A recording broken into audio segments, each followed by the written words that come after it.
So welcome to FACT, Liverpool's online conversations. My name's Leslie Taker and I'm the exhibitions manager at FACT.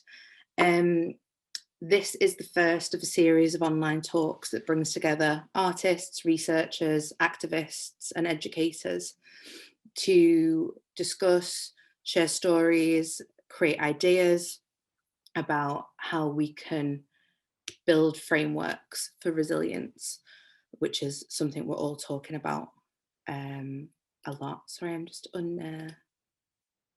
There we go. Sorry, Salim's just having a video problem because of access. There we go. So for those of you who don't know FACT Liverpool, we're based in Wood Street in the city centre in Liverpool, UK, and we're a multi-purpose arts centre. We support and exhibit art and film that embraces new technology and digital culture, as well as hosting quite a lot of discursive events around those issues, of which this is one. If you want to find out about more about what FACT does, you can go to fact.co.uk, have a look at our full online programme and what we would normally have in the building when we're not in lockdown. I also wanted to say that these sessions are presented in collaboration with Artsformation, which is a European project that FACT are one of the partners on, and we'll be doing quite a lot of work with the Artsformation project in the next 2 years. So, a couple of just small digital housekeeping points before we begin.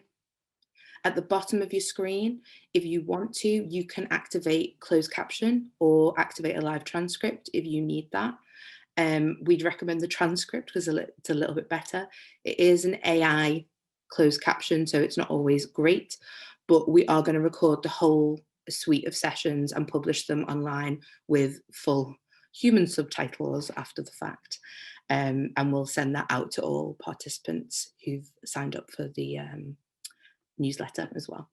So we'd also love to hear your questions for the speaker. So if you do have any questions, there's a Q&A function down at the bottom. Don't try and put them in the chat because the chat isn't open for that. But yeah, if you put them in the Q&A, they'll come through to us and then we can pop them in the chat so everyone can see them as well. Even if you have like a technical thing or you notice that none of us can be heard, something like that, just do it through the Q&A function. That would be awesome. And someone on the team will do our best to help you out. You can also share your thoughts during the session by tweeting us at @fact_Liverpool using the hashtag FFR2021, which someone's going to pop in the chat for you now, in case you couldn't hear my lispy pronunciation. So that's it. Hopefully you're not going to hear too much from me from the session because we've invited a moderator, Luisa Prado de Omata, who will be taking control of the whole session. You might hear me just pop up with a question because I get overexcited, and I'll do an outro at the end. So just to tell you a little bit about this session, it's called Ecological Empathy. And today we're going to be focusing on how we encounter and access the natural world, who controls our relationship with the environment, and the inequalities within these controls. Key to our discussion will be a focus on education, collaboration, playfulness and care. So to guide us through these topics, very thankfully, we've got Louisa. We've also got our wonderful panelists, Edna Bonhomme, Shona Short and Celine Simon. And Louisa will ask them to just say a little bit about what they do at the beginning. But if you want to see their full bios, you can on the webpage for this event, which will be posted in the chat in a second. I think that's everything. Hopefully I can be quiet for a talky session, which is very nice for me, but that's it. So I'll hand over to you, Louisa, and thank you so much to all of the panelists for agreeing to do this and for being the guinea pigs for our first conversation session and our first live online discussion event. So thank you. Thank you, Leslie, for organizing this, and thank you to all our panelists, Edna, Celine, and Shona, for participating today. I wanted to, as Leslie mentioned, I wanted to start briefly with an introduction from each one of you, where you talk a little bit about your work. And maybe I'm also going to introduce myself briefly, so you also have kind of an idea of where I'm coming from. I'm an artist and researcher, and my work over the past, at this point, I think 7, 8 years, I've been looking into the relationships between, or entanglements, let's say, between technologies and practices related to reproduction and coloniality, and of course also anti-colonial forms of resistance. And I've been that took me to a whole path of initially looking into things like birth control pills and so on, but eventually I ended up in herbal medicine, and for the past, I would say, 3 or so years, I've been engaging very closely with questions related to plants and how we what plants teach us, and what we can learn from these relationships that we build with these other beings.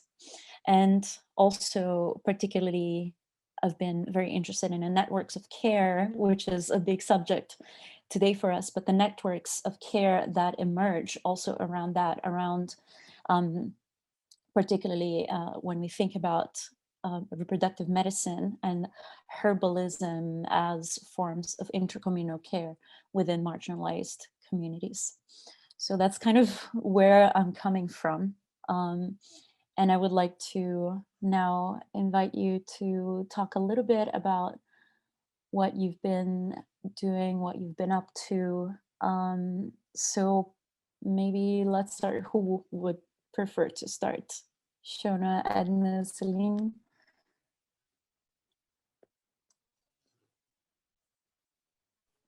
Yeah, I'm happy to I'm happy to go first. I must admit that I do apologise. I'm referring to notes at this point because this is always where I completely forget who I am and what I'm interested in. I will not be referring to notes for the rest of the conversation, but I always go a little bit blank at this point when they say, introduce yourself and your practice. And I go, can't actually remember what that's about. So I do apologise. But so I'm a social practice artist based in the northwest of England. I make playful participatory work with and about marginalised communities and conduct investigations through performative interactions. So I'm interested in making visible the languages and metaphors around hierarchies. I'm a little bit obsessed with the concepts of up and down and clean and dirty. If anyone's familiar with my work, they come up quite a lot, both in relation to the natural world and to human societies, and how this kind of language is used to other and to remove empathy. And as a counterpoint to that, which links very much into what Louisa was saying, I'm interested in how communities like my own, which are very short on money and material resources, develop alternative currencies and value systems. So based on care, sort of social bonding capital, exchange, and how this could offer a new model framework for resilience. And that was a starting point for the piece that I made for Fact Online, which I believe is still live on the Fact website, quick plug there, which was called Pests. Which we may or may not get to talk about at some point, but if not, please do, once this conversation's finished, go and have a look at that, and hopefully you'll see some of these themes coming through from that piece as well. Thank you, Shona. Celine or Edna would, yeah. Edna, you want to go? You can go first. I thought I would go and get it over with. So my name is Celine, and Celine Seman. I am based in New York. I'm Lebanese. My work has been around the notion of displacement, identity, and colonialism, but through the lens of environmental and human rights. For instance, I run a non-for-profit called Slow Factory, and Slow Factory is an institution that works at the intersection of environmental justice and human rights.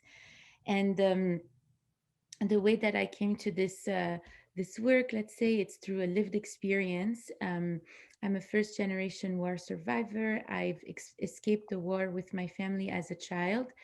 And as a refugee, we found a way to live in Canada, in Montreal, for a few years. And then once the war sort of had a ceasefire in Lebanon, we went back to Lebanon in the mid 90s. And witnessing the cost the war had on the country, both on a environmental and on a human rights, has definitely shaped the way that my work has been influenced since that age. So I was a teen back then, and very fascinated with the notion of uprising and revolution and the bottom up movements. And so Slow Factory is definitely an organization that facilitates bottom up approaches and creates a way for information to be distributed in an accessible way, information around sustainability literacy, around economic literacy, around political education. And all of that is kind of under the guise of fashion studies, because fashion studies are a great disguise for all of this. And it's a great way to swallow the pill of colonization. And it's also a very influential industry, and essentially everybody has to get dressed, everybody has to wear clothes, so it's everyone's problem. The fashion industry is very intimately tied with colonialism, and so that's the kind of work that we do, is to figure out new systems that are good for the earth and good for the people. And through education, what we call open education, which is free education, anti-institutionalized education, anti-disciplinary education, that we explore these topics. Wonderful. Thank you so much, Celine. So I guess it's my turn. Sorry, I'm very shy when it comes to explaining who I am. So my name is Edna, but before I begin, I also want to thank everyone, my co-panelists, and also those who are care workers who are able to make it possible for all of us to be here. And I want to say that I'm a historian of science, a writer, and at times interdisciplinary artist. And in many ways, I try to engage in acts of curiosity through storytelling and world making. But more concretely, I'm very much engaged in thinking about and exploring ideas of contagion, epidemics, and toxicity. On the one hand, some of that is very much based on kind of personal experience and anecdotal ideas, especially with respect to being a person of Haitian descent, and how, when I think about epidemics and how that impacted people in the Haitian community, it was one in which in the 1980s, they were part of the 4-H club. That is to say, 4 main groups were blamed for spreading HIV in the 1980s, and they were homosexuals, heroin users, hemophiliacs, and Haitians. And when I first discovered that as a young person, I tried to understand why it was considered the modern plague, and how the plague as a concept very much has been historicized and understood from the 14th century onwards, and what we can do to embody different forms of medical knowledge, and how do we explore this not just as a kind of historical phenomenon or biological phenomenon, but one that is tied to affect. At the same time, one of the things that drives my work is thinking concretely about medical narratives, creating femme-centered archives, very similar to Louisa. What does it mean to think about family urban knowledge as an archive that's actively being produced? And how do we tell stories about the people who are often left out of medical histories?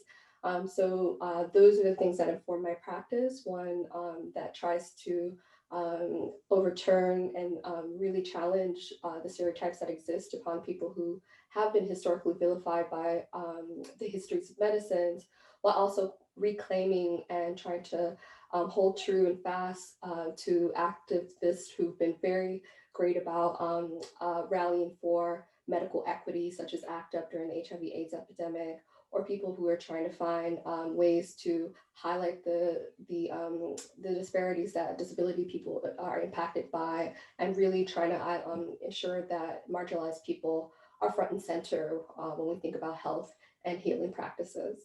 Yeah. So that's it for now. Thank you. It's wonderful to hear each one of you talk about your respective practices, because I mean, first of all, I think it's Leslie's wonderful work of bringing every one of us together here. And to me, it's very beautiful to hear that and to hear you talking about this, because I see in each one of your practices, and also I guess I'm also including myself in this too, in the projects that all of us have been developing, kind of a thread of struggling against certain odds, right? And I think there is a lot that speaks to, in a way, the miracle of surviving and continuing within a system that is made and designed to disavow the lives of certain people, and whilst, you know, consuming us in order to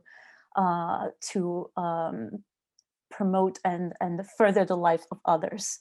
And that, of course, you know, is a conversation that that draws us back to the question of coloniality and the colonial project, and how, you know, when we think about ecological empathy, which is kind of the general theme of this panel, there is, I think, a thread that draws us back to the colonial project and the initiation of the colonial project as a project of consumption of subjectivities, consumption of worlds, consumption of everything that is seen as a so-called resource, which is a problematic term that I think we can probably discuss later on, but a term that I'm fascinated with, this idea of resources, natural resources. You know, what constitutes that? What gives us the right to consume that? So I think it's very beautiful to see these common threads of survival and staying on, continuing on within this context. And I think I wanted to bring this up because when we talk about empathy, and when we talk about or when we try to discuss and access these questions around encounters with the natural world, I bring up coloniality because it is something that has fundamentally shaped the way that we relate to one another, the way that we relate to the world. And I've been, for the past couple of semesters, I've been teaching quite a bit. And one thing that keeps coming up in the courses that I'm teaching and in the classes that I'm teaching is, you know, of course, we discuss all those questions around coloniality. It's like really the base of what we've been talking about, and our analysis, the analysis that we've been developing around coloniality, is the creation of hierarchies, right? Hierarchies that determine that some must be served and some others must serve and must, or some others must be consumed, if we think about the question of resources. I think I wanted to ask perhaps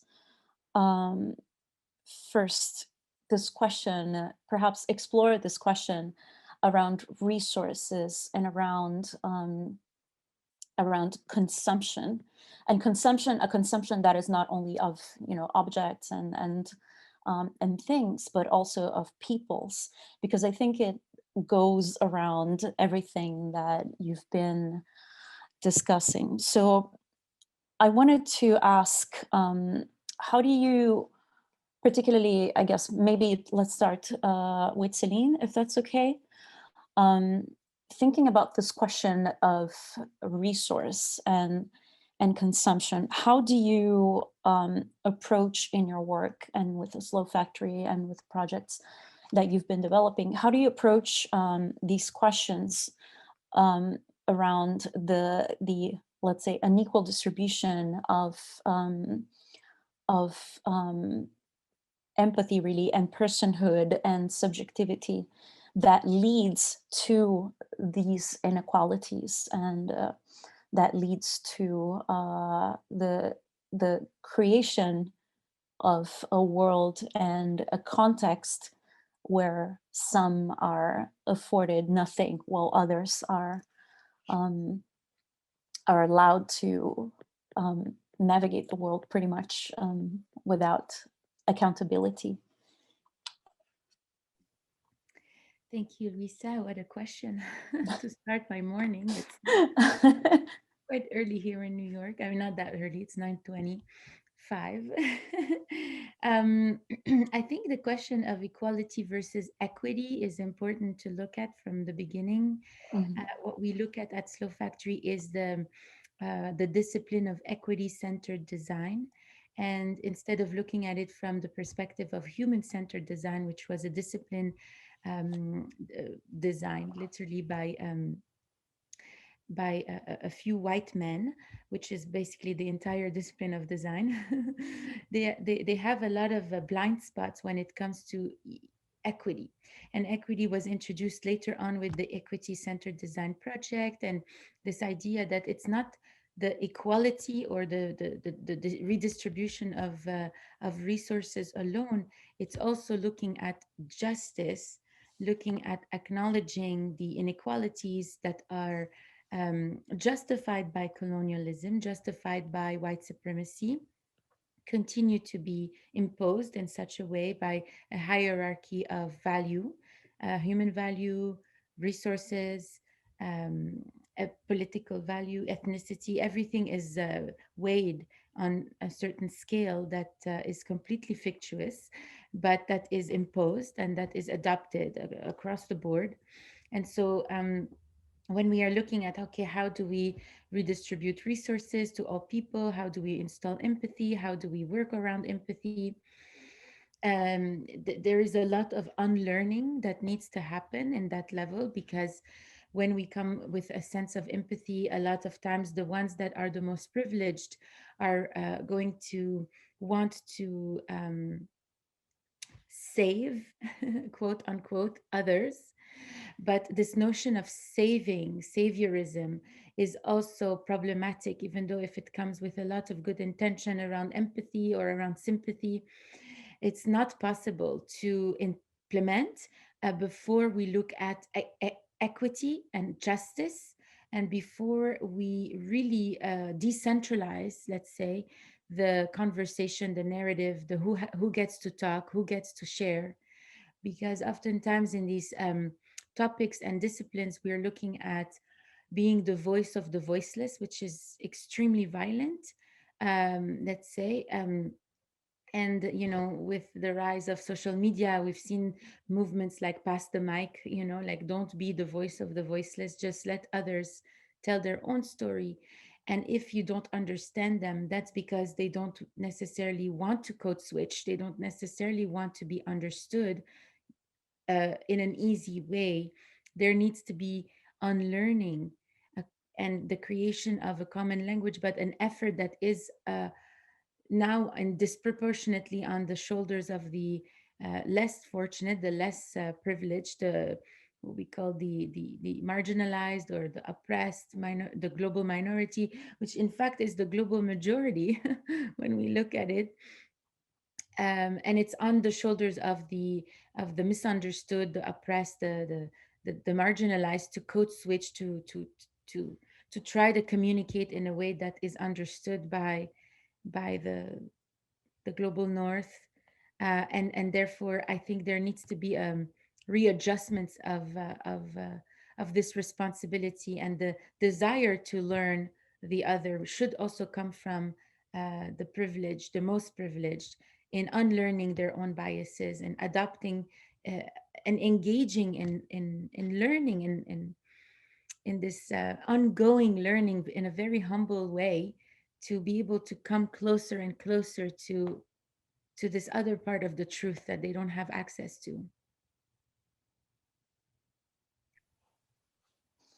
Thank you. Yeah, that's I really love that your approach to this, because I mean, full disclosure, my training is as a designer originally, so I've been engaging with also very similar questions over the past few years, and particularly, I think I've always been very interested, you know, when you mentioned about this idea about human-centered design, that is such a problematic uh, approach and field to me, because it assumes that the category of human is homogeneous in the first place, which is not the case, right?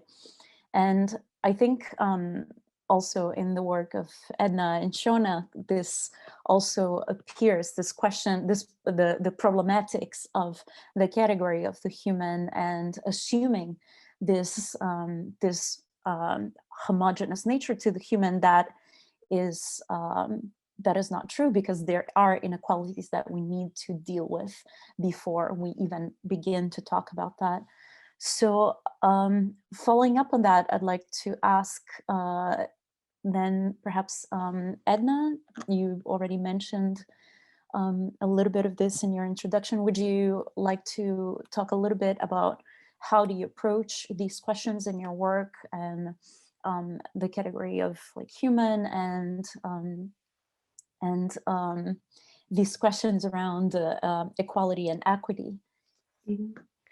Yeah, thank you so much. And I'm honored and humbled to be engaged in a conversation in which we have the time to dig deep into these ideas. And I agree with Celine that in many ways, it's important to think about unlearning and to really confront privileges, especially those of us who move in and out of privileges, depending on what spaces we might be in, what countries we're in, passports that we hold. And I guess I want to also go a step further, not just thinking about empathy, but also how care operates into these discourses. And for me, care as a concept is something that I've been actively trying to unpack, not just as like an analytical category or something tied to what happens to be part of an artistic trend right now, but also as a proactive exercise where we can put our goodwill into action. And in many ways, the pandemic has put that front and center, especially if we think about who is more likely to get sick, who's more likely to die, who's blamed for getting sick when that happens, and how even with the vaccine right now, vaccine nationalism, and what role that has in shaping how that gets distributed on an international level. So in some ways, the discourses around this cannot be disentangled from the histories of colonialism. They can't be disentangled from the histories of medical experimentations and how people might absorb that. They can't be disentangled from ideas about what one scholar has referred to as therapeutic citizenship. And it also makes me think of Susan Sontag's work on illness as a metaphor, where in that piece, and I highly recommend it, where she wrote specifically on how people hold this dual citizenship of being either sick or well, and some people find themselves constantly in that kingdom of the sick, as she describes, and what that means with respect to care, and obviously under a pandemic, healthcare seems to really reveal how certain people under global context are perpetually made to be ill, not through their own impetus, but through systems of inequality that perpetuate forms of collective trauma tied to imperialism, tied to racism, tied to slavery. And all of this is just to point out that in the work that I'm trying to do right now, and the research that I'm trying to do, especially since I live here in Berlin, Germany, what does it mean for Black African diasporic people who are living here to experience this pandemic and to witness it? And how does survivor's guilt in some cases impact how people experience this pandemic? How does collective exhaustion heighten anxiety? How do communities and people who have relatives abroad who died, how do they cope with that emotional and trauma of not being able to grieve with one's kin? those anxieties are part of a new trend that is not unique specifically to Black people here in Germany, but also even beyond. What are the ways in which we can offer some form of reprieve from this ongoing pandemic, and how do we document that? At the same time, I think one of the things that is important in the movements that I've seen, whether it's here in Europe or in North America or on the African continent, is this push and this need for people to also find joy and pleasure in their work. So to be able to figure out these alternatives of creating and constructing Black futures. So if we think about this month of February is Black History Month and Black Futures Month. And it's been absolutely wonderful to also see the counter narratives that people have been constructing in this moment. So when I think of Kimberly Drew's and Jenna Wortham's book, Black Futures, which is quite excellent and really giving a snippet of the success of the activism and art that is being produced by people who see us in the future, while at the same time the memoirs that are coming out by like Syed Jones, Alicia Garza, Patricia Khan Colors, also highlighting how the Black Lives Matter movement has been pivotal to ensuring that we are here and we can continue, and that we could be able to have that care. So I guess to to wrap up a very long answer is to just say that I think in my practice and in the work that I do, it's important for me to highlight, similar to Celine, who is left out while also not taking too much space, but then also allowing room for us to also think about collective joy, collective pleasure, and new modes of being that don't reproduce the inequalities and the traumas and injustices that we face in our lives today. And that can often come through writing, art forms, and collective action. Thank you, Edna. We already have one question by an attendee, but before moving on to that, I would like to also have Shona talk a little bit about your own practice, and particularly, I remember, in our preliminary conversations when we were discussing kind of what we were going to talk about, I remember, and today too, you mentioned the importance of playfulness in your practice. And I think this connects quite beautifully with what Edna was talking about in relation to joy and the importance of care and these care practices in shifting these structures that are so present in life, and that it feels so difficult when we talk about coloniality and capitalism and the failures of that and the suffering that creates. It seems impossible to overcome that. And I think as part of, I guess, all of our practices, it's touching upon or accessing this dimension of joy and pleasure and care is really fundamental. And I think playfulness is a beautiful way of doing that. So I'd like to ask you a little bit about that. Yeah, I mean, playfulness and humour are really important to my practice, as I think as a challenge. There's this idea of kind of high status, particularly when it comes to art objects or art making, have to be very serious. And I think humour is almost a radical act. It's almost a radical act to laugh. And it's not to say these aren't really serious issues around structural inequalities, but to laugh and to find the playfulness in that, I think is really, really important. And also it makes it relatable to a wider audience, which makes, hopefully gets a message out wider than just kind of these sort of standard people that would go and look in a gallery. So for example, for that, talking about kind of dehumanizing language, I've done a lot of work around the language that's used to describe people who live on council estates. So, examples of that are kind of filth and scum, bred by filth and scum, which, is an awful description of human beings. But as a kind of a playful response, I did a series of pieces where I used fake tan to spray messages on my back, picked up from some of the messages from white vans that I'd seen around. So I had one that said, "I wish my wife was this dirty," and it was playing with the idea of kind of, you know, dirt as humans, and dirt as sexual, and dirt as morality, and dirt as money, rather than kind of just thinking about these really awful insults and dehumanization of people. So I think it's really important to kind of to have that element of playfulness, because I think that does then challenge the establishment. I think it's almost as an expectation, if you'd be saying these are really serious issues and therefore I'm going to present them in a very serious way and everybody will consider them very worthy, but not necessarily want to act on them, where I think there's more chance of people really engaging with things that have that playfulness. But also I think there's an element of our lives are not just about work. There's this whole thing, particularly around class and working class people, that about a working class ethic and respectability being tied to how hard you work and having this work ethic, and the leisure time and play of working class people being of less value than the elite. So how we choose to use our leisure time is low culture, and is less worthy, and we really shouldn't be thinking about that. We should be thinking about these 10-hour shifts that we need to put in to prove that we are valuable and contribute to society.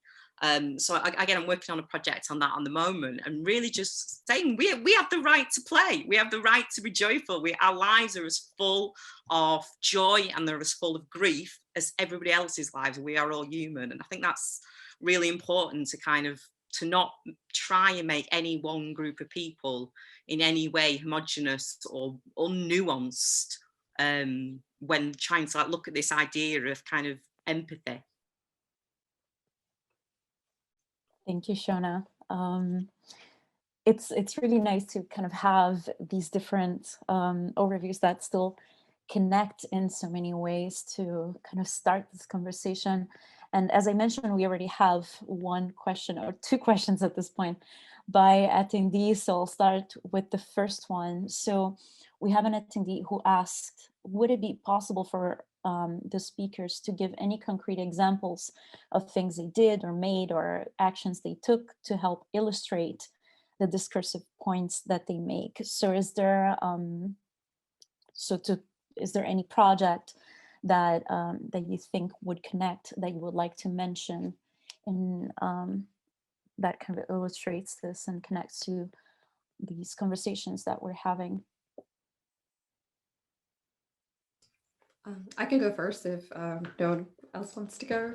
I would say that in terms of within this current moment, more concretely, what I've been doing and examples of how I try to exercise ideas of care for the world and also for myself is by actively trying to integrate my ideology and anti-racism and feminism into my practice. So unfortunately, I can't escape the consequences, the negative consequences of white supremacy and anti-Blackness and sexism and xenophobia. So one of the ways that kind of is, for me, a healing practice is to write and research about marginalized people. So I have been proactive about writing about Breonna Taylor, doing research on Black maternal mortality, especially as it impacts people with wombs in North America and beyond, thinking about the history of Germany and colonialism since I live here, and being, as someone who benefits from the resources that are in this country, being accountable to the full range of ways in which the government and the state has profited from Black suffering. But beyond that, I think that concretely for me, teaching has also been a tool similar to Louisa about thinking about how pedagogy is important right now in a pandemic. I'm currently teaching a course on pandemics so that my students and I can proactively think about how obviously histories are different from what is happening today, but looking at those parallels, can allow us to have the tools to really cope more actively. And I think also too, at least with art practices, I try not to do those as a solitary practice. So most of the art practices I've done in the past 3 years have been about collaboration. So my principle being, if I eat everyone eats. And so the last collaborative piece I had was in December with my collaborator, Mia Amani Harrison, and we had a virtual gallery space called Dreaming Black Futures, in which we were avatars and BIPOC, Black, Indigenous, and other people of color came into that virtual space that we created. And we talked about our dreams, our ancestors' dreams, the dreams that we think our offsprings would potentially have.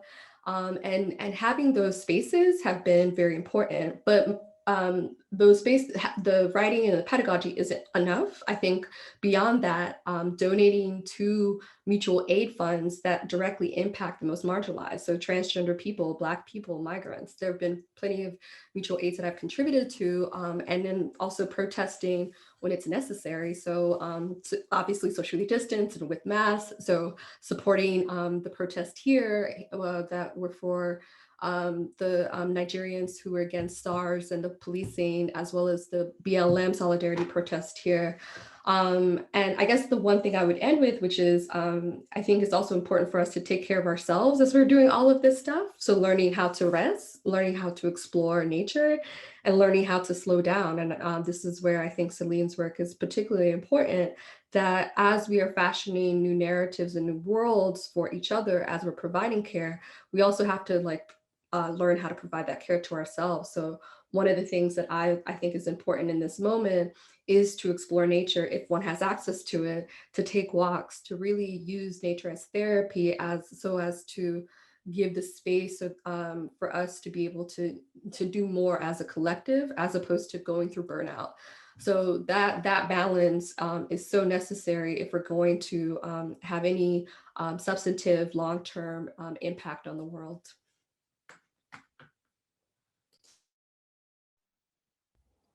I just want to jump in very quickly.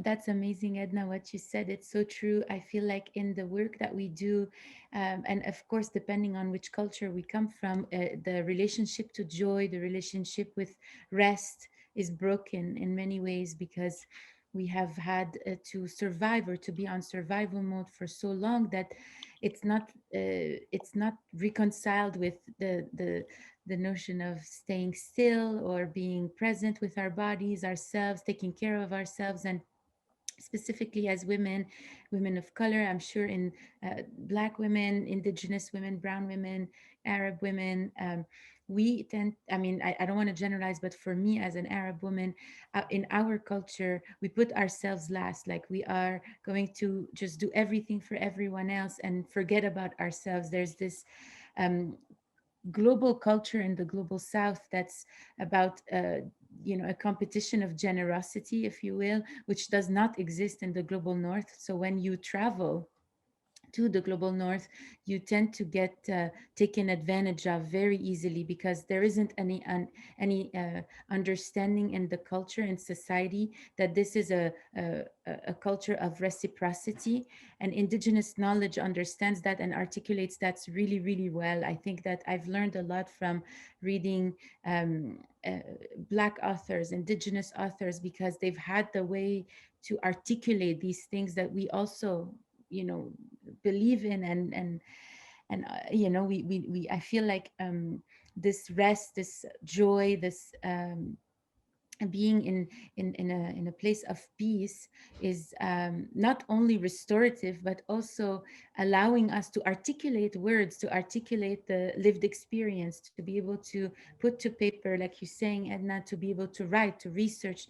These things are so precious in preserving our culture. For example, for us who have lived multiple wars, and I was just discussing yesterday with my mom, as I'm doing a research, I can't find any information about a certain period of time in the Middle East, in Lebanon particularly.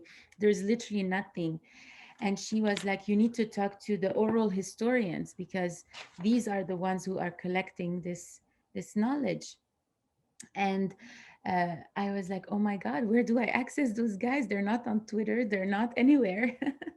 And so that's again part of the rest and the healing and the collection of our stories and the preservation of our culture, despite all odds, despite the algorithm, despite the Americanization and the globalization of information. Like, if you Google, for example, colonialism, in the first 10 pages of Google, it starts in 1400. It does not talk about anything prior to that. It's as if everything before that did not even exist. So all of these things, it's about pacing ourselves, I guess, in how we look for these information, and where's the limit between, like, I'm healing but I'm burning myself out in between those things.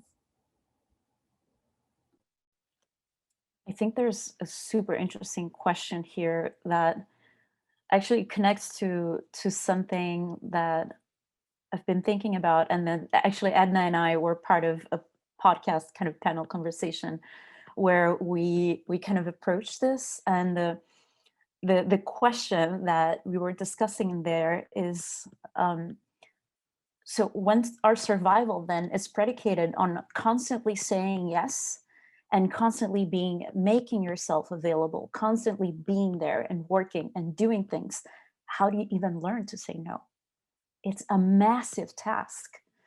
And this is how we end up burned out and not taking care of ourselves. And this is a kind of, this overstretching of ourselves is something that is particularly demanded from people who are marginalized in function of their gender and their race and their class and so on and so forth. And it's something that Shona, definitely, you mentioned this when you were talking about the question of the work ethic, right?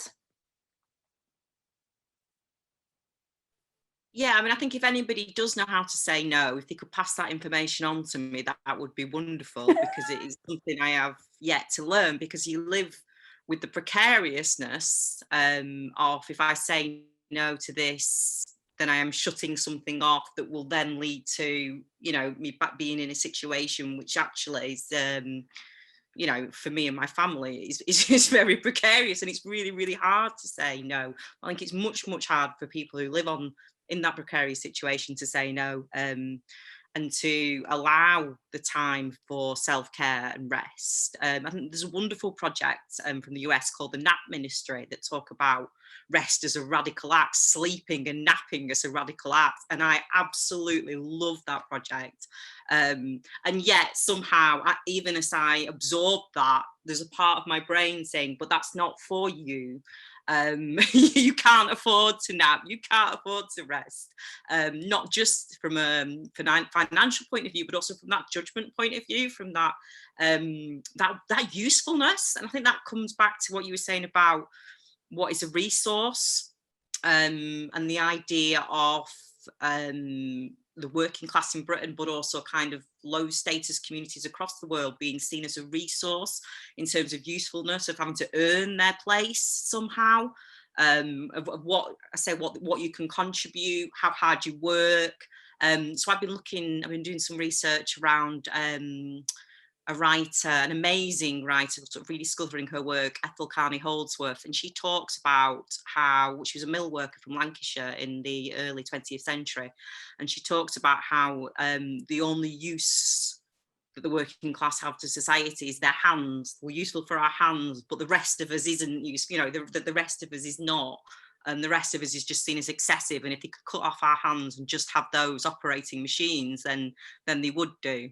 And that comes back, I think, to that whole idea of constantly having to look at status and respectability and the divisions that are imposed on us from above, the kind of the divisions between the respectable poor and the undeserving poor, the divisions between different groups. I think somebody said in the chat about my privilege, and I 100% acknowledge that I walk through life with many, many, many privileges, while also still being able to say, actually, there are privileges I don't have that other people do. And I don't see that as a clash. I almost see that as a reason to reach out for solidarity, and the solidarity to find, to you know, to support and to lift other people up. I think that's really, really important.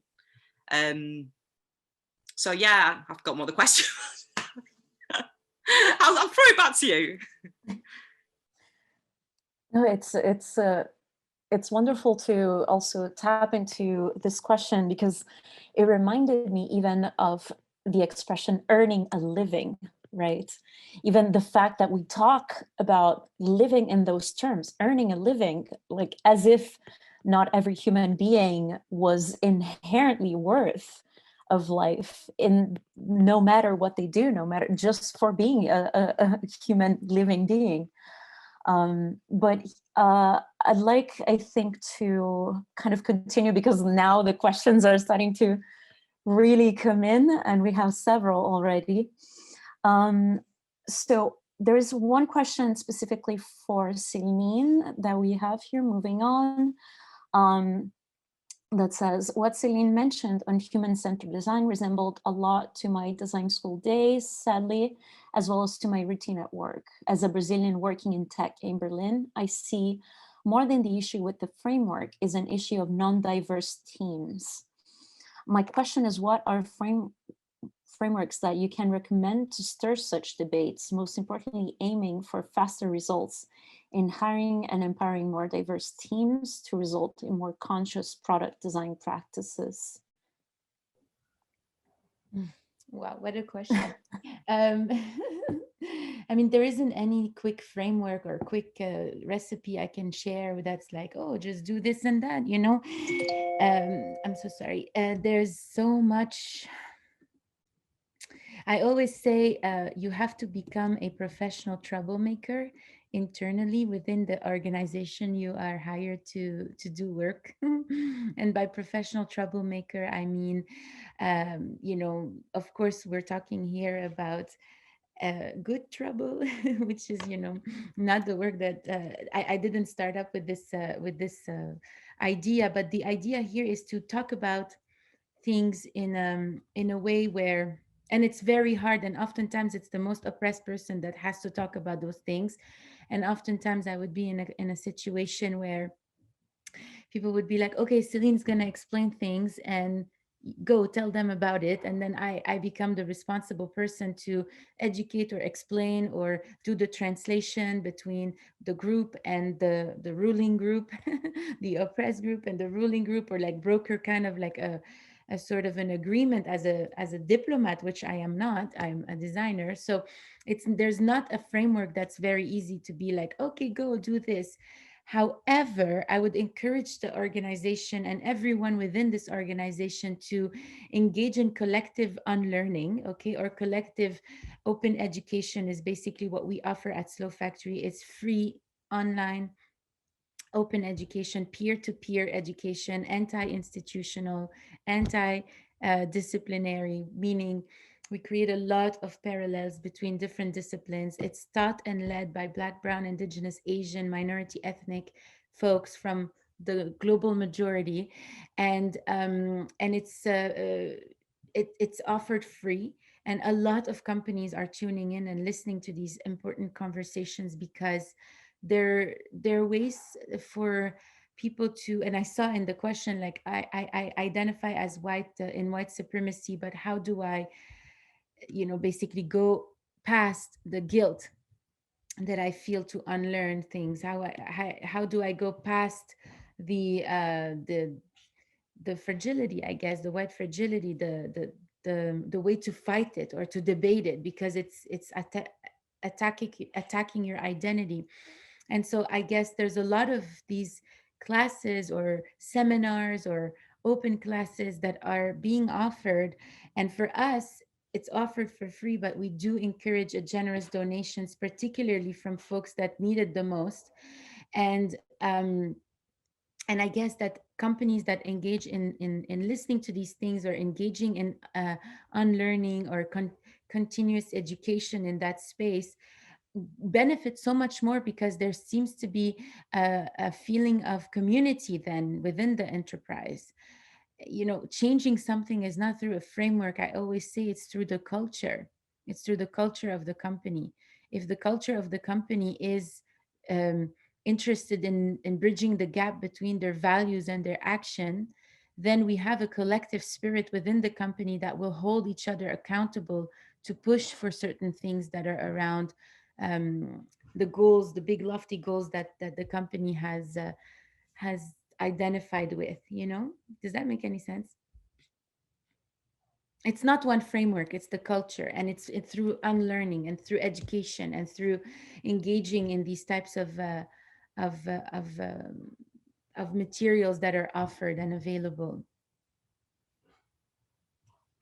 Yeah, yeah, I think that's a super important point, and I'm also glad that you kind of wove this bridge also to a couple of questions that we also have already here, that are very kind of similar in framing. That we have two questions that talk about whiteness.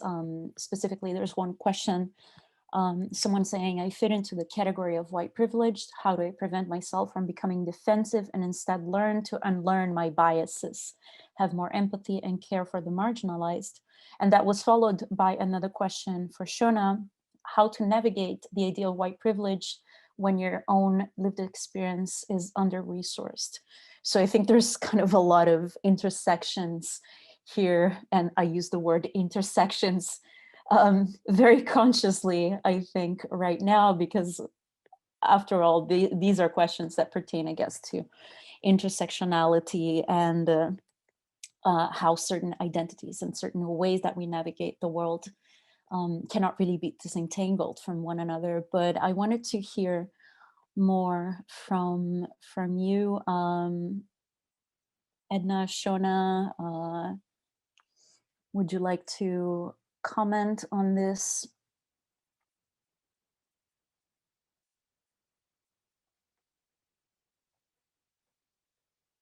Do you have anything?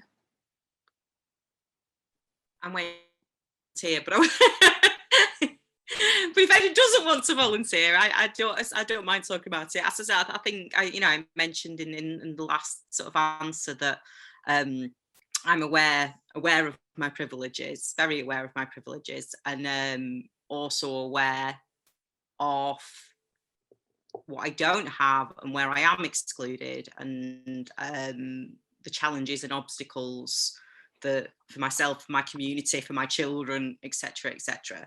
And I always see, as I see, it's an issue of solidarity. I think, and if you were looking at it and thinking, how can I navigate this from a position of privilege, then I think it is about that solidarity. It's about empathy, and it's about using the power you do have, whatever power you do have, to make sure you're using it to open doors and to make sure that voices are represented that aren't being heard, rather than speaking on behalf of those voices. And I think Edna said something similar before about kind of not speaking on behalf of people. So it's about using the privileges you do have to bring more people into the conversation. And to see that idea of privilege and intersectionality not as a competition, because I think that comes from above. That idea of dividing us comes from above.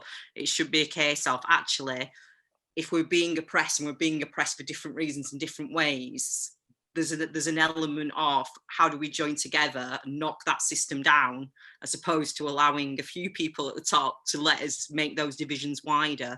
And I think certainly in terms of like the media in the UK, this idea of punching downwards, of blaming everything on migrants and people who claim benefits, when actually there's a few very, very wealthy people who are hoarding all the resources.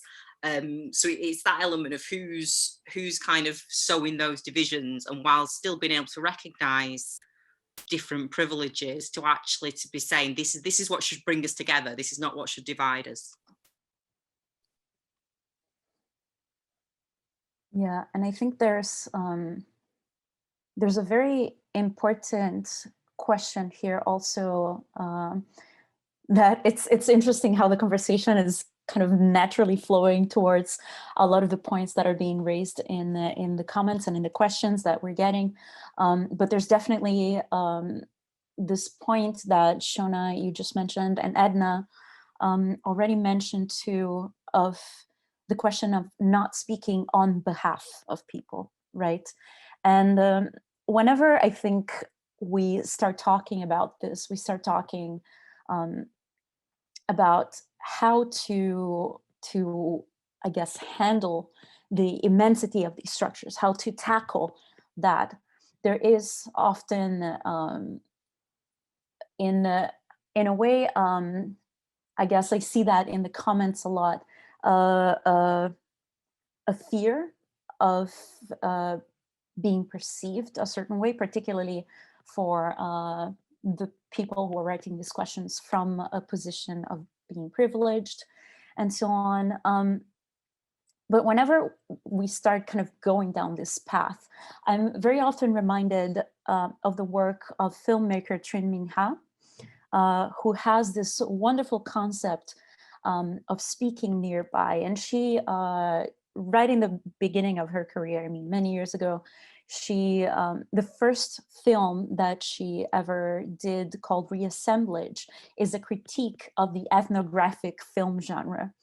And her critique is precisely, you know, the figure of the ethnographer, of the anthropologist, going to another community and speaking about them, and taking this role of the translator of someone else.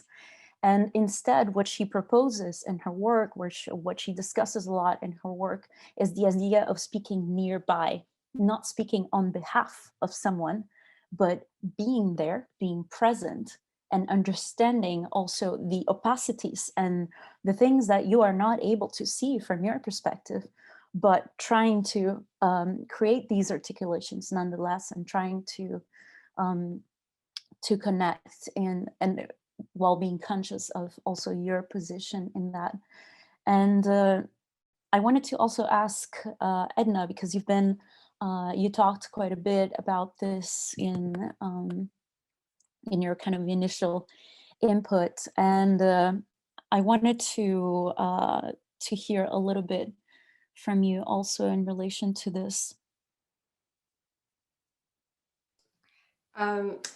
So I don't know, I guess it's a bit complicated for me in the sense that on the one hand, it's hard, my positionality, my work isn't necessarily an explanatory thing for white people. Like, it's really actually a recovery process, an archival process, and an affirmation of a group of people with whom I share a common lineage, whether known or unknown, who have faced some form of disenfranchisement. So it's hard for me to like provide a concrete, this is what you must do. And that's not the work that I personally am and engage with. And part of that has to do with, when I think about my ideology or my love language, it's Black feminism, it's Black queerness, and it's undoing the violence that has been done to people who look like me for centuries and finding inspiration through the ancestors.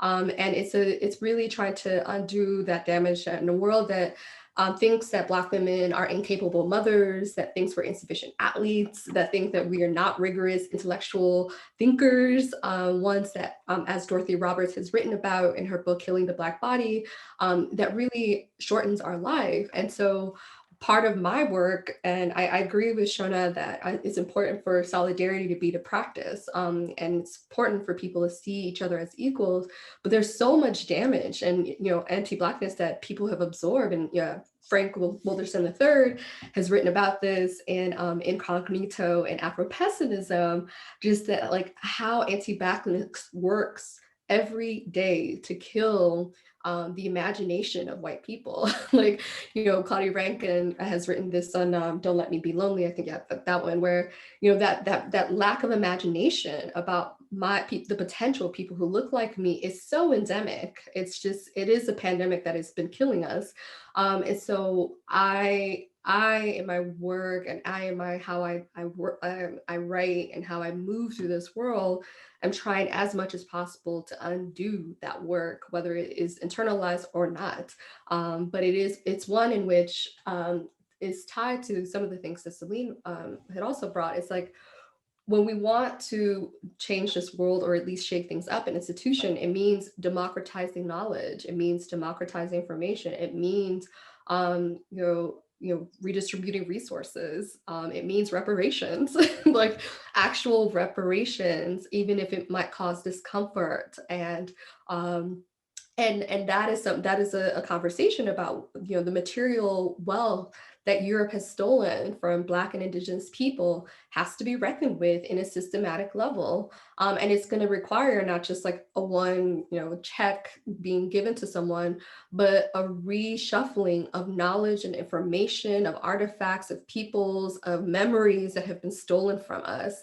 And so when I get a question, all questions are good, but like, but it's hard for me to fully answer a question of like, oh, I'm privileged and what can I do? It's like, well, it's not about an individual, it's about an entire system that needs to be overhauled and dismantled. This world as it is currently operating, like, has to be reimagined and so that we don't keep reproducing this violence. And so this is where I guess I'm at, and it's a process that's not going to happen overnight. There's no magic bullet, but it's a recognition and then actively figuring out what restitution looks like, one that's grounded on feminist, anti-racist, anti-imperialist struggle. Yeah. Yes, yes, yes, yes. Yes, absolutely, yes. I just wanted to say as well, I think one of the questions that got lost, which was about privilege as well, was about how you, and because it was for Shona, and I think you, Shona, you were like, I recognize and privilege, but actually I think it was about how you can conquer or face white privilege when you yourself are so under-resourced as well. So it's like, I think it was tying into what Edna was saying about like just this idea of being under-resourced and how you understand your own capacity, and whether that's like for activism, for care, for work, for being awake, for standing up, and then how you're like able to have that recognized by the superstructure and by the thing that's trying to constantly force you into denying the limitations of your resource or the prioritization that you've dictated for your own resources. So I think there's like a couple of different privilegey things going on there, but I just wanted to pull that out because I immediately saw you got like the defense thing go like, no, I understand this, but I also wanted to just say, I think that was where that was coming from, that specific one. But yeah, I just wanted to add, sorry, I'll leave it back to you, Luther. You want me to come into that, or do you want me to come into that? Yeah. Shall I respond to that? Yeah. Yeah, I mean, yeah. I actually, I don't see it as a defensive thing. I think almost my natural inclination is to leap in because I see that actually the emotional labour on having to respond to that question should be on me. He really should. I think in terms of responding to it while being part of an under-resourced community, I think part of we're under-resourced in terms of money and materials, but we're not under-resourced in terms of capacity for empathy, capacities for change. I mean, I hate this tar brush with this idea that kind of working class communities are where there is a natural home for racism or where there is a natural home for homophobia, because that is not my experience at all. Actually, in my experience, there's a real capacity for human solidarity, empathy within these communities because of their own lived experiences. So I suppose from that point of view, yes, we don't have the capital in terms of the financial capital, the kind of cultural and social capital to make those changes that need to be made and the reparations that need to be made. But we do have the resources in terms of the capacity for empathy and change on the ground, the capacity to reach out and to show solidarity and to support movements and to do some of that labour within our communities, and I think probably best place to do it as well. It's almost that turning it back round, and we the anger, I think, that's there is can be really productive. There's different types of anger, isn't there? There's anger that's very self-destructive, and there's anger that can be really productive. And I think that productive anger is a resource that can be turned towards trying to knock down some of the issues of white privilege as well. Yeah, thank you, Shona. that's, I think, a super important point that I'm very grateful that you took this head on. And I'm thinking, well, there's so much that I also want to kind of jump in, because I feel that there's so many threads that we can explore. But I guess let's go with the questions, because we keep getting more and more.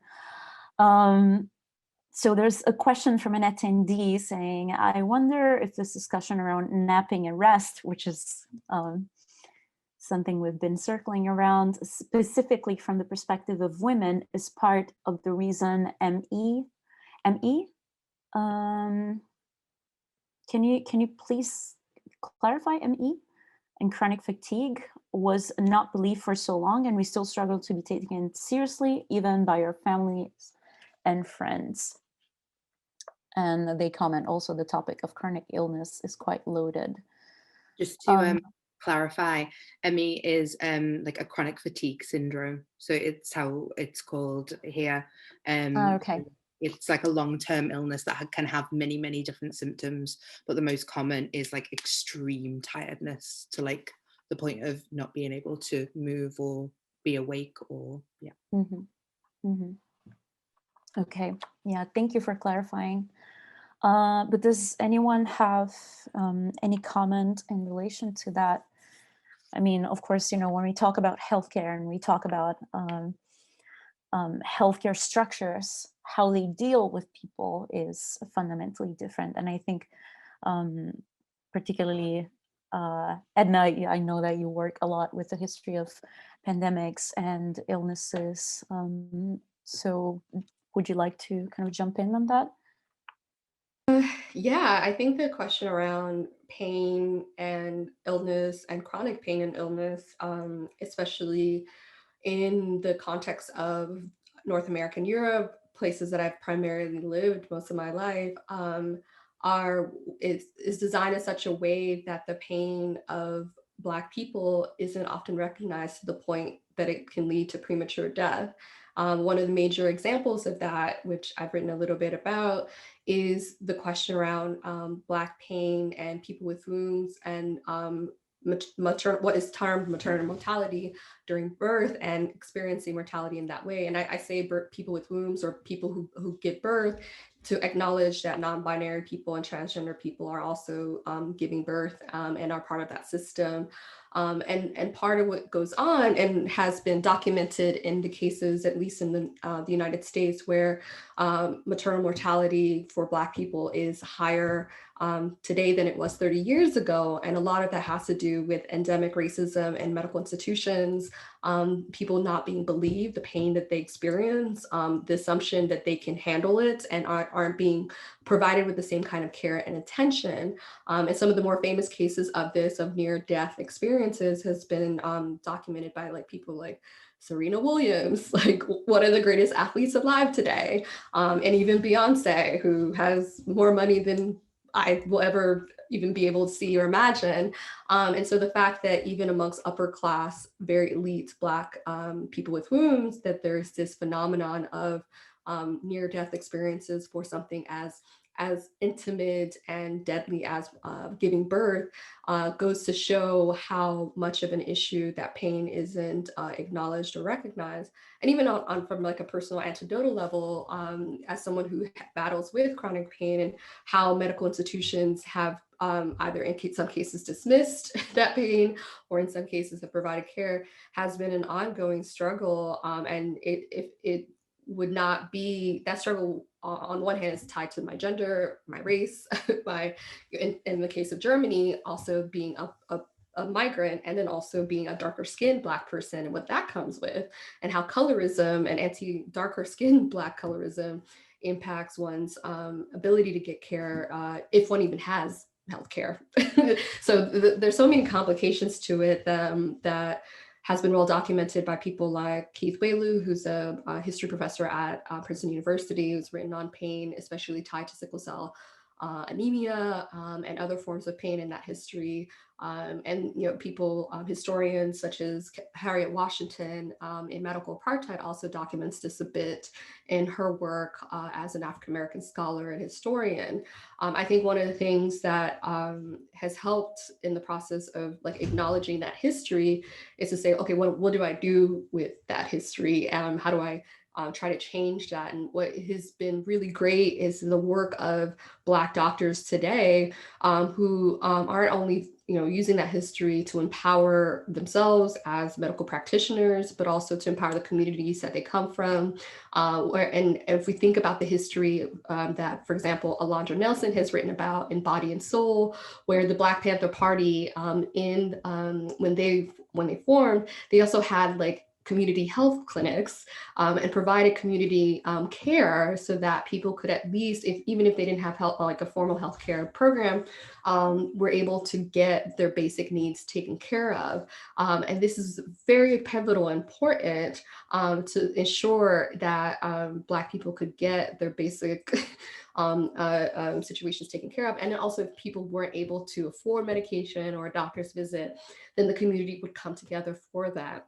And I think in seeing those histories, whether it's tied to the Black Panther Party, and the text by Alondra Nelson is Body and Soul, I highly recommend it, or if it's like these new initiatives, especially in the context of this current pandemic, knowing that history and then doing something to change that history is absolutely pivotal, important, so that we don't live as pained subjects, because part of, and I think someone had asked this, like, what can we do if we can't just tear down the system? Well, there are actual reforms that could be done. And part of those reforms means knowing the history, seeing what worked, what hasn't, following the lead of Black people who've been doing this.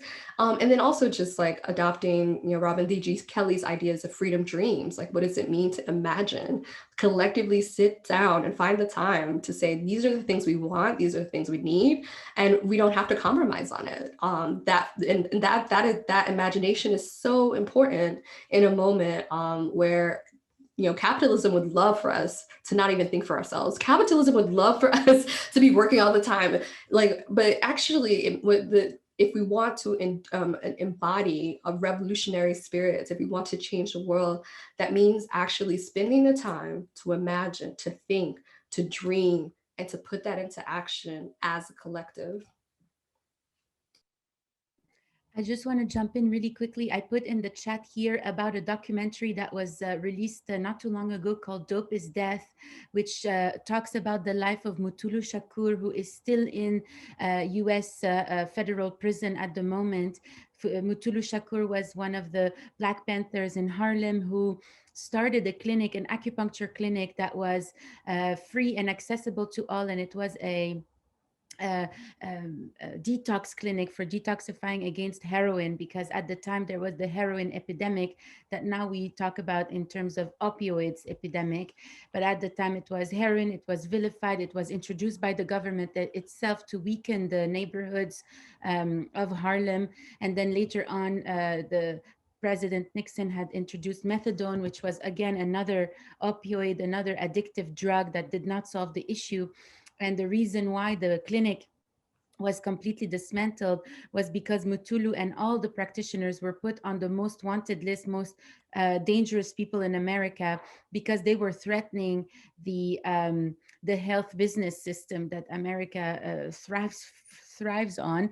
And sadly, has been in high security prison since the 80s. And now there is a big revival of the case, if you will, because of the documentary to free Mutulu Shakur. He has been diagnosed with stage 3 bone marrow cancer, and his family and supporters are putting together a way to get him out of jail. So please support and take a look. I'm going to put, if you all want to do something for Black History Month, I would really encourage that you go to Mutulu Shakur's website. I'm going to put it right here to support him, because he has been imprisoned on wrong accusations, and once the FBI is involved, it's the same in abroad with the CIA. There's very little we can do. It's very difficult to get them out.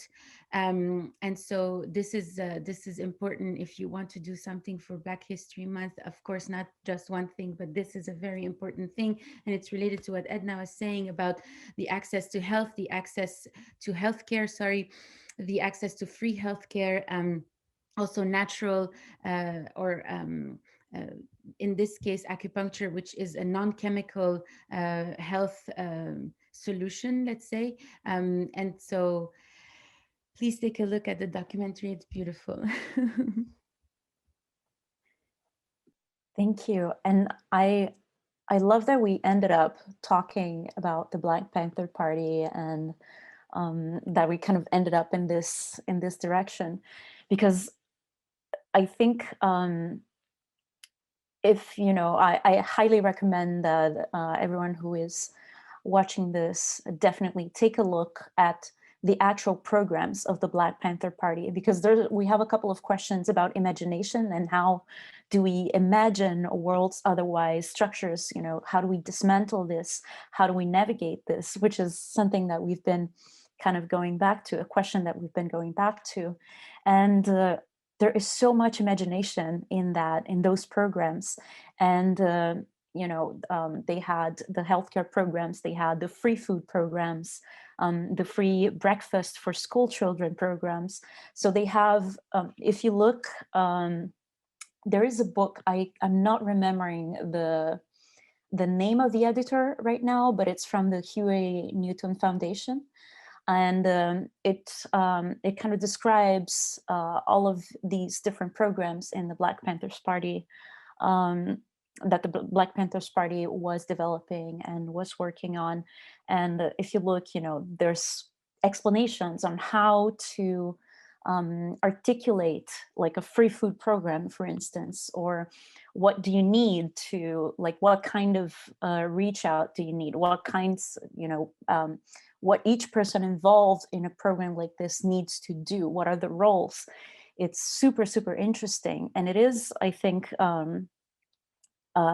very much an exercise in imagination. How can we fight against these structures, and how can we create things that ultimately are affirmations of life, I would say, that ultimately promote life and survival. Survival, I would say, even in the terms that I've seen Audre Lorde speak about survival, which is not only, you know, that there's this tendency of understanding survival as just like getting by. And what she says is survival is not just that. That is, survival is leaving something beyond ourselves too. And that to me is such a beautiful definition of survival. But I think that, you know, thinking about this definition of survival and thinking about something like this, something like these programs that the Black Panthers Party developed, I think it gives us such a beautiful entry point into that. And I think also, particularly the fact that that they were also looking not only to, let's say, the immediate material needs of people, but also spiritual needs, and also looking into well-being, not only as like the very basic to get by, but thinking about abundance. I think that refers me also a lot to the work of Adrienne Marie Brown, a wonderful activist and community organizer, who in the book Pleasure Activism talks about or incites us to reject the idea of scarce justice. She talks about, you know, what we're doing here, what our objectives should be, is to build a world where we can share abundance and not only get satisfied with crumbs, because this idea of like, we can, you know, this is what we get, this is as good as we can go, this will lead us nowhere. And I think coming from this and thinking about also not only satisfying these very basic needs, but thinking about thriving and abundance and all these questions that go a little bit beyond scarce justice. I think this connects a lot to conversations that we were having before, and when we were preparing, the idea of also thinking of abundance as something that is shared not only amongst us human beings, but also with other beings, and abundance as also living in harmony, in connection, and in commonality with other beings.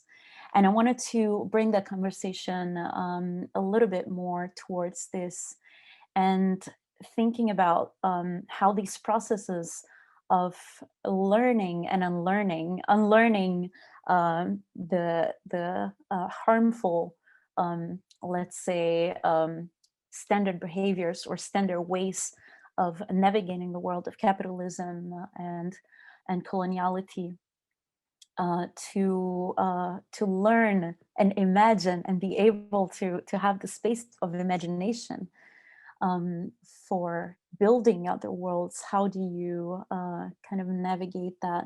We have a couple of questions that that bring that, and I think there's one here that goes into particularly,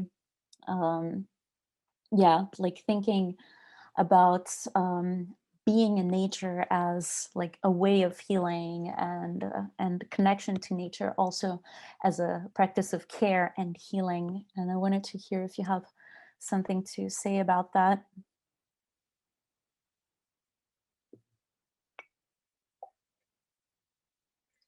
Shona, Edna, Celine. I feel Yeah. like we talked a lot. Go ahead. Oh, yeah, I guess I can go. One thing I would say, and we talked about this, I guess it was several weeks ago when we kind of came together virtually, is that as a person who is a descendant of slaves, and also just someone who acknowledges that there was not just through forced migration from the African continent to the Caribbean, but another set of migrations from the Caribbean to North America, that my family have a very complicated relationship to the land, or any kind of land. And in some ways it's tied to dispossession, it's tied to environmental destruction, drought, and it's also just tied to, in my case, urbanization, and for a long time feeling that nature was not supposed to be accessible to me, was not supposed to be something that felt safe, mostly because it was tied to being born and raised in a white majority country where nature could be quite hostile. In fact, till today, there is the Ku Klux Klan in the United States running around and spewing fascism and anti-Black racism. And even here in Europe and Germany, there are neo-Nazis in some rural spaces in small towns. And that discomfort is very heartfelt. So the thing about what it means for me to access nature in the global north is complicated to this history of dispossession, over being forced to work a certain land, and then also just the hostility that comes with anti-Blackness in some of those spaces. At the same time, I do find when I take a hike, when I'm in an environment surrounded by trees, when I'm in the water swimming, when I'm sea kayaking, when I'm able to be by myself on top of a mountain and really be in nature, it is therapeutic. It is beautiful. And it's not unique for me as a Black person to have experienced that. There's a history to all kinds of Black people, whether it's the writer James Baldwin going to the Swiss countryside and that, having those mixed feelings of exclusion and the white gaze, but at the same time being compelled and inspired by the beauty. Gwendolyn Brooks writing poetry about this, Lucille Clifton, white African-American woman writing poetry about being in nature. That Black people in nature has been something that has been quite well documented. And there are, till this day, Black farmers who live off the land on a global scale, something that doesn't often get acknowledged, especially if we think about the comparison of like mass corporations that are in agribusiness. So I think for me, one of the things that I'm unlearning is unpacking the complex and tense and sometimes violent histories because of the legacy of slavery that make me, or at least in the past, have thought that nature wasn't for me and trying to find some form of healing, some form of connection to nature and knowing that it belongs to me without wanting to destroy it. Like we should be able to access it in as humane of a way as possible that doesn't further the destruction that capitalism and carbon emissions have done. So I think that reading the histories, connecting to these spaces, and has been absolutely important for me, while also acknowledging, and maybe this is the point for me, that going through nature with other Black people has also been important. Documenting some of that stuff, even doing something like a selfie, like I'm here, has also just been a cheeky way of thinking about what it means for someone like me to be in nature unapologetically as I move through this world. Yeah, I'm very much reminded now also of when we talk about this connection to nature, also how this conversation kind of goes into, again, practices, of course, of practices of care. But I'm reminded very much of the work of people like Bryant Terry, a vegan chef, that particularly his work kind of centers around Black cuisine, Black Afro-diasporic cuisine, and also how access to proper food is not really something that is a given, right? And he's been working a lot with those questions.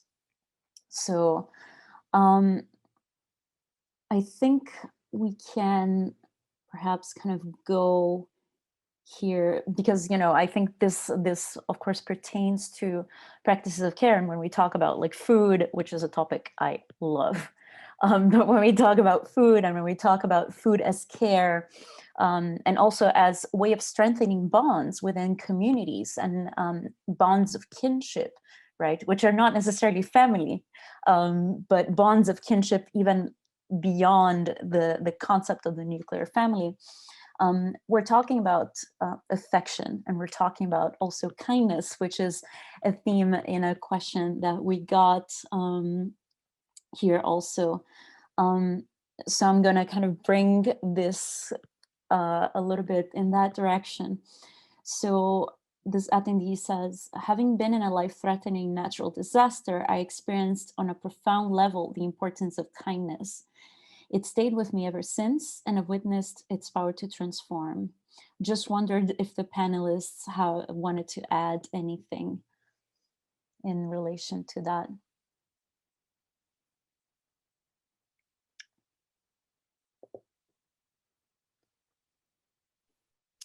Yeah, I mean, just to say my experience, it's the people that have the least material resources to give that often are the kindest. Certainly in terms of the food bank use and things like that in the UK is massively increasing. When you look at who gives to the food banks, it's not the people who are going around driving the flash cars and living in the big houses. It's the people who can barely afford to feed themselves but can empathize and have and understand the struggle, and it's that element almost of mutual aid, I think, rather than charity is really, really important. So the kindness becomes an element of mutual aid. We're benefiting with each other, as opposed to a charitable acts, which is kind of a wave of a hand. That whole idea of the saviour is moving away from the idea of the saviour and looking more at kind of, like I say, mutual aid and solidarity. And I think kindness comes into that a lot when people have had lived experiences where they have been in certain situations, that it's easy to then empathise with other people who are in really, really traumatic situations as well. Yeah, thank you. It's a super important aspect of that. Celine, I know that you need to go very soon. Is there anything that you would like to add?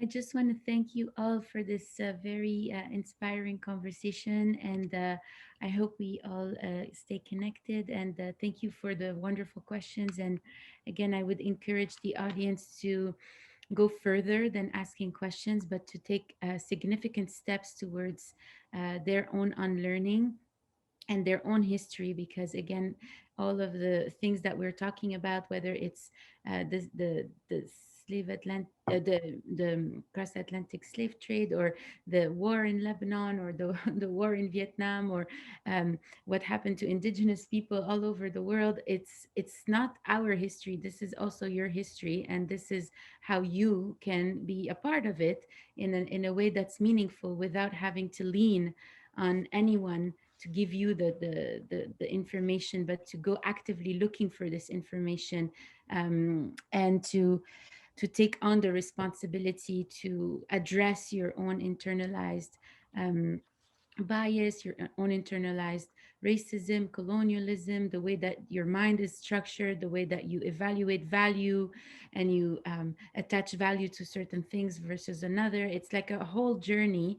And I don't want to put it under the guise of this is like your self-help slash wellness project. This is your responsibility for us all to exist with this environmental empathy that we were talking about in this conversation. This is your responsibility, because with privilege comes responsibility, because you have power, and you must take that power. So for you guys, if you're thinking I have nothing, I don't have any resources, I don't have any money, that's all an illusion. You have way more than you can even imagine, and you can't even imagine, so don't even begin to imagine, but just take on this power seriously, this responsibility seriously, and lean on yourself. Do more than the average, be very generous towards others, and I think all these little actions will add up.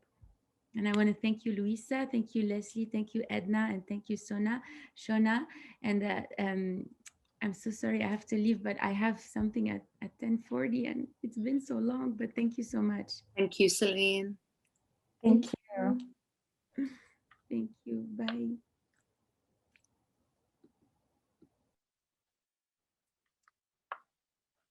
Okay. So with that, I think I wanted to maybe let's start wrapping up. What do you think, Leslie? Yeah, I think that sounds good. We've had a very, very wide-ranging conversation. So yeah, good luck with pulling the threads together right now. I think to kind of start maybe wrapping up, I wanted to bring up something that I was reading the other day. Actually, as I mentioned, I've been teaching, and it is, first of all, I think a practice of care, particularly right now during a pandemic. Teaching needs to be understood as a practice of care, and I take a lot of inspiration from people like Paulo Freire, the Brazilian educator, in my approach. And we've been, throughout the past year that I've been teaching, we've been going through so many of these topics too. And recently in a class a couple of weeks ago, and teaching keeps me very much reading and very much active in that sense, and always kind of like finding new things, new points. But one of the things that we read and discussed a couple of weeks ago was a text by Angela Davis from a book on like Ferguson and Palestine and transnational solidarities. It's particularly this chapter on transnational solidarities, which we discussed. And one of the things that she points out in this chapter, which is a transcription of a talk that she gave in Istanbul, she says, "We do not know how to talk about the genocide of indigenous peoples. We do not know how to talk about slavery. But increasingly, young activists are learning how to acknowledge the intersections of these stories, the ways in which these stories are cross-hatched and overlaid. This is a talk that that Davis gave during the Ferguson protests, and she mentions right in the beginning of this chapter how grateful she still is for the movement that she saw also in Turkey when she was imprisoned, and the international solidarity, the network of international solidarity that that she felt around her, that she saw coming together around her, as she, in a moment where she was being actively persecuted by the government of the United States as a member of the Black Panther Party, and how important that was for her to even be able to be there at that moment and be seeing and witnessing that historical moment. And that, I think, brings me to, yes, exactly. It's on transnational solidarity, the name of the chapter, as Leslie said in the chat. Super recommended. The whole book is super recommended, of course. But I'm bringing this up because I think these moments when we're able to kind of work through these threads and work through these topics and see the connections between them, you know, how there is a connection between struggles related to class in the UK, and, you know, basically what I want to say, and something that, of course, Angela Davis says in a much more, I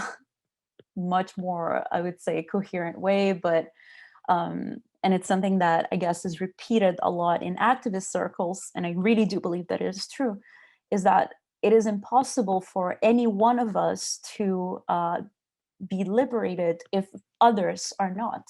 We cannot build movements and we cannot advance if we do not build these networks and these networks of solidarity that allow all of us to go on. And recognizing the differences and recognizing the different needs that we all have in these struggles, but understanding that. And I want to kind of connect, I guess, to also the act of witnessing one another. That is something that Davis also mentions in this text. These acts of seeing one another and talking about these things and are the acts of, honestly, of revolutionary love that I think are so important right now. We're living a particularly difficult historical moment where, you know, we've been kind of thrown into it without much preparation, and we've all been kind of trying to survive it and trying to navigate this, a moment that brings struggles in relation to mental health, in relation to livelihood. I mean, when we talk about, you know, class, in relation to migration status, in relation to all those things. So I just wanted to kind of bring that into the room, and yeah, just like thinking about these acts of being together and witnessing one another as also part of a politics of love, really. And I wanted to ask if Edna and Shona have some final comments in relation to this. I think that's a beautiful place to end on. Just being together, solidarity and radical acts of love. I think in the current times, both in terms of COVID and sort of environmental crisis going forward and what we need to do to save the planet, it's radical acts of love, isn't it? That's what it all comes down to. Yeah, I would echo all of that. And just to add that one of the things that has been so important for me in this moment is really, if people have the time and the resources, finding the time to read and reread and to really support the works of people who've been theorized around this, but also just like finding the space of figuring out how do we retool and reimagine justice and solidarity on a more concrete level, even if it's at the local level. And as Celine said before leaving, it's some of the stuff can be within the context of the issues that impact the local community. And one of the things, and I'm imagining most people here who are listening are from the UK, that I found inspiring is to see the statue of Ed Colston being taken down in Bristol. I didn't know who he was. I didn't know his statue existed, but the fact that it happened and now everyone knows about it really enlivens a conversation in the British context about Britain's role in the transatlantic slave trade. And the fact that that statue was visibly present within the city and could be taken down actually helps to enliven a local debate in the city of Bristol and its implications in that violence. And so I think that part of the beauty of this moment, even though there's there's a pandemic, is that it's actually forcing people to think, read, reimagine, and get together to tear down the monuments that are tied with the racial violence. So I believe in people's ability to change the world, and I hope that others do too.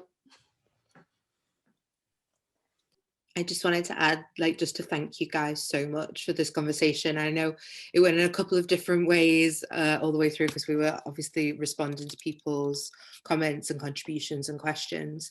And I think what's really nice is that the subtlety of all these intertwining ideas and moments of beauty and moments of love and moments of trust and care, they are part of this ecology that we've been talking about, and these different types of ecologies, and thinking about the world as a different type of community, and rethinking what we mean when we think about neighbours, when we think about the people we align ourselves with, the animals, plants, things, non-human beings that we align ourselves with, and the place of access and being allowed to exist in the way that you want to exist and the way that you've always existed.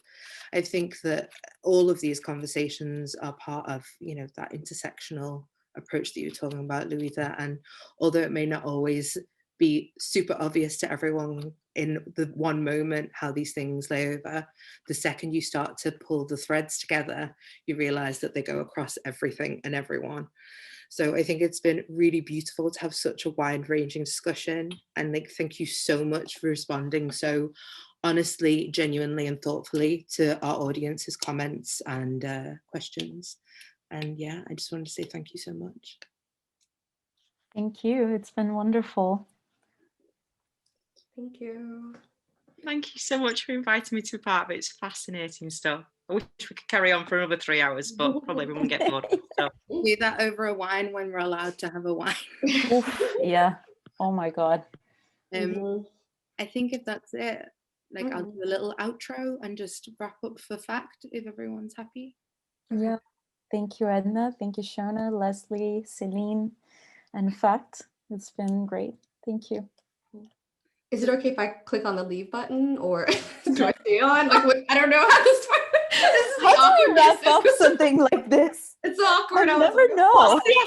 Nobody knows. I'm going to just say thank you on behalf of Fact, and then I'll kick you all out.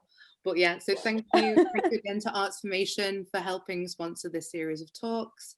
We're going to post them all as a wrap, a little suite of videos with subtitles on our YouTube channel, so we'll let you know when that happens. Yeah, and we also have a digital survey which we'll be sending around to people, and as this was our first time, we'd love it if you give us some feedback about the format, the way everything, because we've learned a lot already in these 2 hours. So thank you so much, everyone, and hopefully I'll see you guys soon. Thank you. Thank you. Thank you. Bye. I'm gonna press the red button now. Go, get out. Ciao. Ciao.